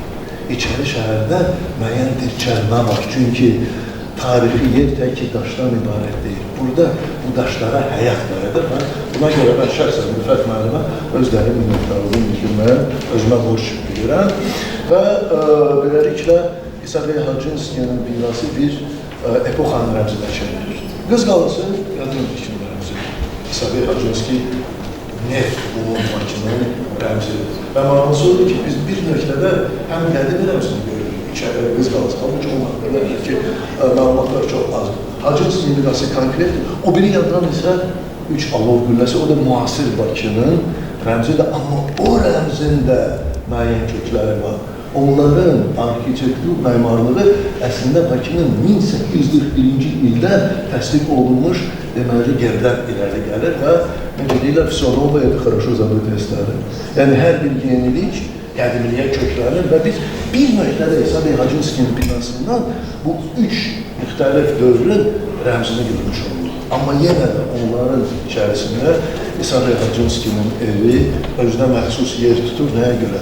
Çünki bu ümumiyyətcə neft, buma aid olan memarlığını özündə təcəssüm eləyən bir binadır. Çünki burada bütün Bakı memarlığına, mən memar deyirəm, amma burada hörmətli memarların elə bir sözünə bir qüvvət olaraq qeyd eləmək istəyirəm ki, Bakının səciyyələndirən əsas elementlərin hamısı bu binada özünü tapır, öz əksini tapır. Məsələn, daş oymalar. Təki adi bir o şərq usulunda olan daş oymalar deyil, orada figurativ deməli cəsədət var. O figurativ elementlərin yaranmasına Bakıda çox böyük rol oynamış Antonio Franzi, İtalyan bir heykəltaraş vardı ki, onu Bakıya dəvət elədilər ki, yerli heykəltaraşlara yeni bir know-how deyilən bir şey öyrətsin və Hacınskinin binasında biz o qarqulaları görürük. Çox maraqlı bir şey. Orada olan daş işləri bənzərsizdir. Və bundan sonra memarlıq üslubuna gəldi ki, bu çox eklektik bir binadır. Amma mən həmişə deyirdim ki, memar olmadığıma görə bu ərkini özümə götürəm ki, biz müəyyən bir anlayışı bizim jargonumuza daxil etməliyik. Bakı eklektikası. Çünki ekleksika ümumiyyətcə qarışıqdır. Amma burada nə qədər qarışıqlıq olsa da belə, burada Bakıya xas olan ekleksikadır ki, biz Hacınskinin binasında onu görürük. Bəli, bu bina eklektikdir. Amma bu ekleksika yalnız və yalnız Bakıya xas olan və Bakı binalarını səciyyələndirən bir eklektikasıdır. İndiki dövrdə də özünə bir yol tapır. Məsələn, Heydər Əliyevin fonduna baxın. Azneft binası Heydər Əliyev. Yəni bu müəyyən kök salmış ənənədir ki, biz onu davam etdirməliyik və ən nəhayət deyirlər ki, mal yesinə oxşayır. Və ya biz yəqin keçirmişik ki, itlər çox vaxt öz sahiblərinə bənzəyir və ya sahiblər itlərə. Yəni bu belə həyatın bir qanunudur ki, belə bir bənzərlik var. Bakıda binalar öz sahiblərinə bənzəyir. Bu Bakıya çox xüsusi bir önəm getirən bir şeydir. Məsələn, İsa bəy Hacınskinin binası nə qədər eklektik olsa da belə, onda kübarlıq, aristokratlıq var və bu aristokratik deməli təsvir İsa bəy Hacınskinin öz təsviri ilə belə bir üst-üstə düşür. Və ya Murtuza Muxtar, məğrur, mərd, bacarıqlı, atletik və onun binasına baxın, Səadət Sarayına baxın. Və ya Axundov bağın yanında çox maraqlı bir bina var, Dmitri Dmitriç Mitrofanov. Mitrofanova baxırsınız, belə bir kütlə kimi bir adam, onun binasına baxın. Görürsünüz, 3 bina, 3 sahib və hər bir hərəkəşanı, mən Nuridə xanımın ənənəsini davam etdirərək, mən buna həsr olunmuş bir şeiri sizə oxuyandan sonra lazım bir səs onun müəllifinə əl çalar. Bilirsiniz, mən Aleksandr Moiseyev, bizim belə bir məşhur şairimiz var, Aleksandr Moiseyev Gorodinski. Yəni, bu artıq məhv olunan şairlər generasiyasının son nümayəndəsidir. Ruslar deyirlər, последний из Магикан. Vysotski yoxdur, Akutjava yoxdur, Vizbor yoxdur, onlar hamısı dünyaları dəyişdirir.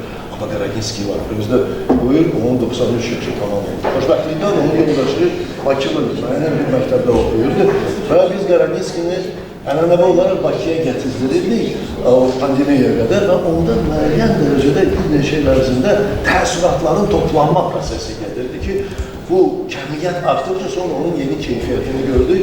Bu da ki, Gorodinskinin Bakıya ithaf olunmuş bir şeirlər məcmuası. Bakinskaya titrat. Yeseninin çox mücərrəd bir Sitskiy Motiva adlı bir cikli var. Halbuki onun bütün versiyası Muxtarovun Məlləkandakı bağında olmuş. Amma Gorodinskinin məcmuası bilavasitə Bakinskaya titrat. Bakı dəftərcəsi adlandırılır və biz o şeirlərlə, necə ki biz indi Yeseninlə fərq edirik, bizim uşaqlarımız, nəvələrimiz Gorodinskinin bu yazıları ilə fərq edəcəkdir və onların arasında çox maraqlı bir şeir də var ki, mən o Aleksandr Moiseyevich'dən 2010-cu ildə elə Hacınskinin evin yanında görüşmüşəm və Bakının təqdim etməyə başlamışam. Qız qalasını göstərdim, ona bir təsir bağışlamadı. Çünki orada tarix yoxdur. əfsanə var, hülya var, rəvayət var. Amma bu bina haqqında danışanda və onun Hacınski ilə oxşarlığını göstərəndən sonra bu Aleksandr Moiseyeviçə elə bir təsir göstərmişdi ki, o demək olar ki, eksprompla Bakıya bir şey ithaf edir ki, o şeiri mən indi sizə oxumağa özümə həm borc, həm şərəf verirəm. Amma istəyəm şey rus dilində yazıldığına görə mən onu elə orijinal dilində də oxuyacağım.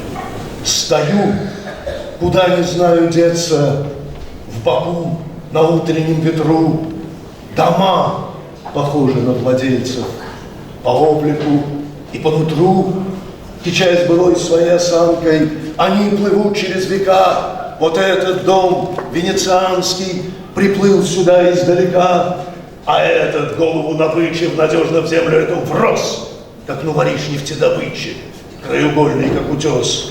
Дома красуются в тумане, прохожим молча говоря, то о коварном шоумене, то о 20 января. Ровесники былых событий, они расскажут об ином, пока очередным указом не обрекут их все на слом. Когда история решала, чиновная борзела рать, их потому уничтожали, чтобы свидетелей брать. На грани вечного безмолвия, в преддверии вечной синевы, дома, как люди, как Мухтаров, гибли стоя, но не склоняли головы. Александр Моисеевич Городницкий.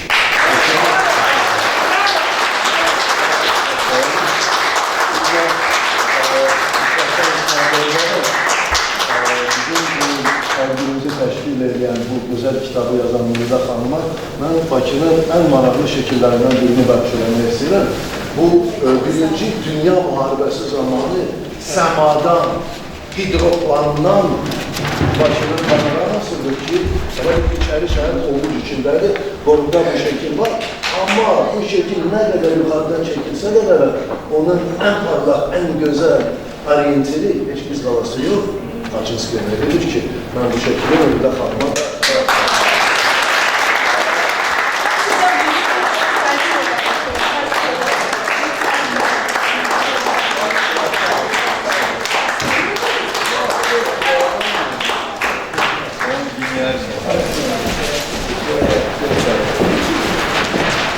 Çok sağ olun, sonuncu çıxış, çox möhtəşəm bir çıxış və bununla da tədbirimizin rəsmi hissəsi başa çatır. Sizi tədbirimizin qeyri-rəsmi hissəsinə təşkil olunmuş bufetə dəvət edirik. Gəldiyiniz üçün minnətdarlığımızı bildiririk. Çox sağ olun.